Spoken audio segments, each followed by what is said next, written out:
Shalom Ubracha, mes chers amis, j'espère que vous allez bien. Be'ezrat Hashem, nous allons avec ce cours de Zoom rapporter une très belle histoire que je vous avais promis déjà il y a 2-3 semaines. Il faudrait que je rappelle pourquoi je devais raconter cette histoire, parce qu'il y a beaucoup de parmi vous qui m'ont posé la question à l'égard des amulettes et des kabbalistes qui font des ségoulottes pour pouvoir écrire des textes de Kabbalah, etc.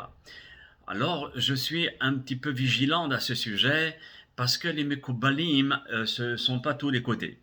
Et ils se font plus rares et plus discrets dans nos générations. Des Rav Kadouri, il y en a de moins en moins.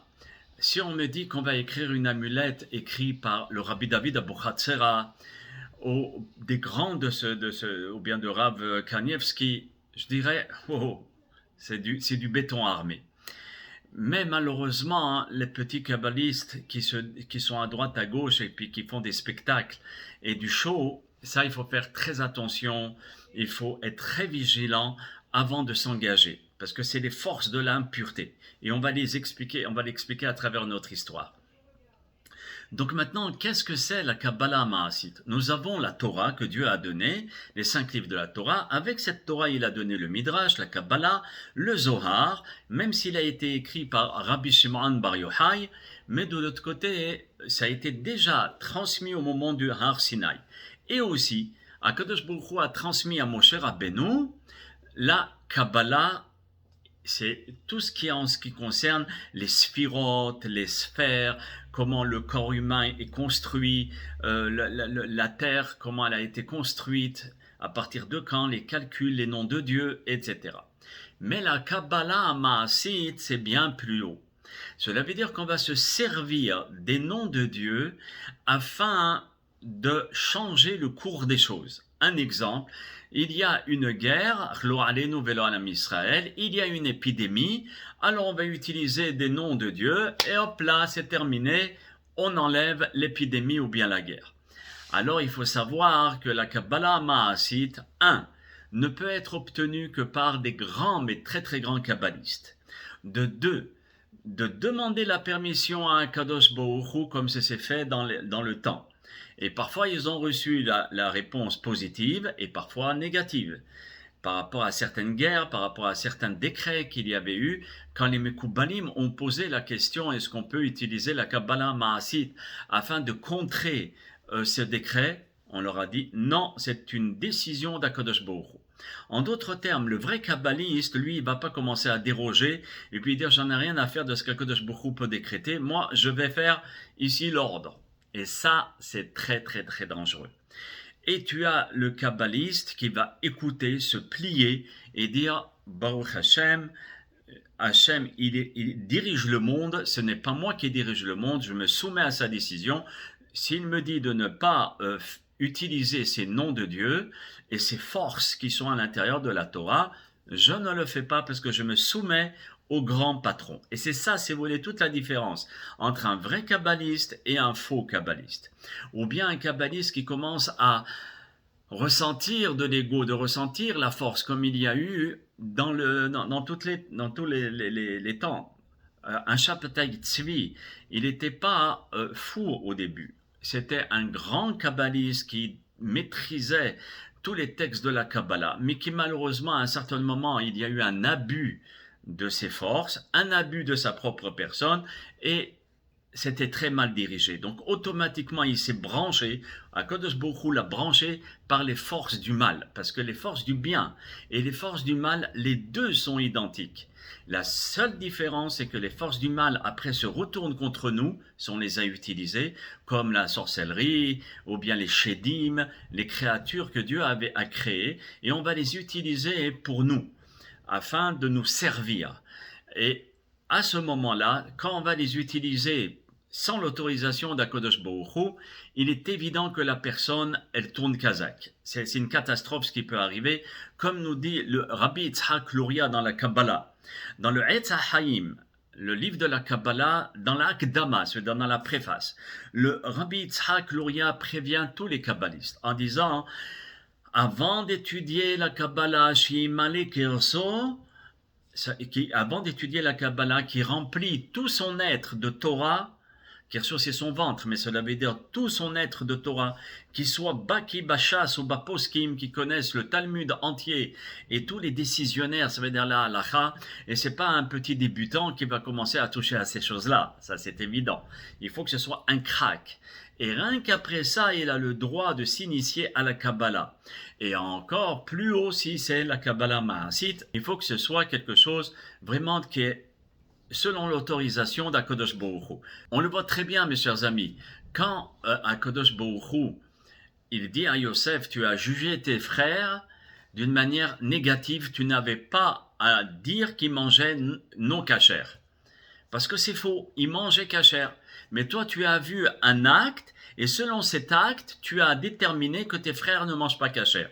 Le Midrash nous rapporte que les frères de Yosef, c'était des grands kabbalistes, c'était les enfants de Yaakov Avinu. Ils ont reçu la Torah de leur père, qui était Ish Yoshev Yohanim, un homme qui étudiait la Torah. Donc, ce grand Avot Akdosh Akodesh a enseigné la Torah et la Kabbalah Maasit à ses enfants. Maintenant, Yosef était trop jeune pour étudier la Kabbalah Maasit. À peine 17 ans, il faut avoir 20 ans, 30 ans avant de s'initier. Et à condition que ce soit un balèze en Torah.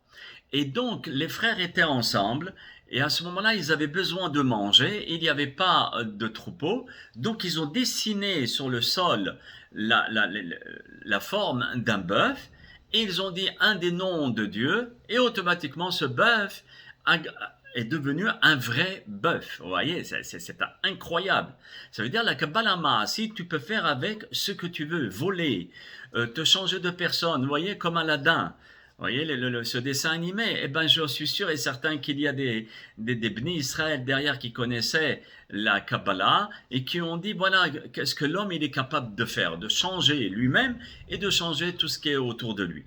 Et c'est ce qui arrive avec la Kabbalah Maasit, cela veut dire d'une forme d'un bœuf, boum, il le rend un bœuf vivant, avec une chair, et donc un bœuf pareil, la halakha nous dit qu'on n'est pas obligé de l'abattre avec un couteau, avec un rituel. Vous voyez, on peut, à coup de marteau, même si c'est pas conseillé, mais on peut le tuer comme on veut. Un couteau et puis c'est tout. Alors cela veut dire que un bœuf pareil n'est pas un vrai bœuf, mais sa chair c'est vrai.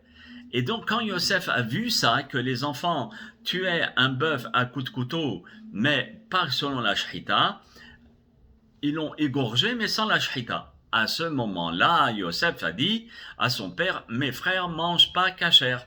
Vous voyez? Donc, ça veut dire qu'avec la Kabbalah, et c'est là où il a fait le Lachon Hara contre ses frères et qu'il a payé très cher la facture. Maintenant, mes chers amis, la Kabbalah Maasit, c'est quelque chose de très puissant et qu'il faut être très vigilant. Dans nos générations, c'est absolument interdit d'utiliser la Kabbalah Maasit. Ça veut dire qu'on connaît les noms de Dieu. Mais premièrement, on ne sait pas comment les prononcer parce qu'on ne sait pas si c'est un A, Patah, ou si c'est un A, Kamat. On ne sait pas si c'est un E, Sheva, ou un E, Tsere, ou un E, Segol. Vous voyez? Et donc, chaque voyelle a une force dans les sphirotes. Et si quelqu'un prononce quelque chose un peu de travers, ça ne fonctionne pas et encore il fait des destructions plus qu'autre chose. Donc il faut savoir comment prononcer et savoir les pensées qu'il faut avoir au moment où on est en train de faire ces choses-là. Vous voyez, il y a plein de pensées. Et déjà, avant, il y a le mikvé. Et quand on est dans le mikvé, il faut savoir qu'est-ce qu'il faut penser les noms de Dieu pour se sanctifier. C'est une personne qui est remplie de Torah, de crainte, et qui ne va pas commencer à utiliser les choses pour lui. Et qui va, avec l'autorisation de Dieu, utiliser la Kabbalah Maasit, comme c'est arrivé dans le cours d'histoire il n'y a pas longtemps pour la guerre des 6 jours, pour les guerres du Ham Israël, il y a eu véritablement les Kabbalistes, le Rav Kadouri, le Rabbi Israël Abou Hatzera, le Rav Sharabi, beaucoup de Rabbanim qui étaient des grosses pointures, qui ont œuvré et qui ont fait descendre des anges sur terre. J'avais raconté une histoire par rapport à ça. Et donc, ils ont fait descendre des anges. Pour ça que les Arabes, ils disaient, mais c'est pas contre l'armée israélienne qu'on s'est battu, c'est contre des créatures qui nous crachaient du feu. Et quand on a analysé ces brûlures, c'est pas des brûlures de cette terre, de cette planète. Alors là, exceptionnellement, quand on a l'autorisation d'Akadosh Baruch Hu et qu'on est un grand, ok, mais pas comme ça. Et donc c'est pour cela que je voulais vous rapporter cette histoire qui était à l'époque du Hatam Sofer. Mais avant cette histoire, je voudrais vous rapporter un petit peu la biographie du Rav, parce qu'il est très important de connaître la biographie des Rabbanim. Nous, on pense les Rabbanim, ils sont nés Rav, ou bien Baruch Hashem, ils avaient toutes les facilités. Eh non, mes chers amis, ils ont eu beaucoup de difficultés.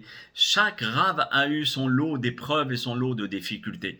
Et c'est pas ça qui les a empêchés d'être des sommités. Et sachez que chaque Rav que vous entendez, il a une vie très dure. Et c'est pas ça qui l'a empêché d'arrêter d'étudier la Torah. Bien au contraire. Vous voyez? Donc, avant ceci, je vais vous rapporter la biographie du Hatam Sofer.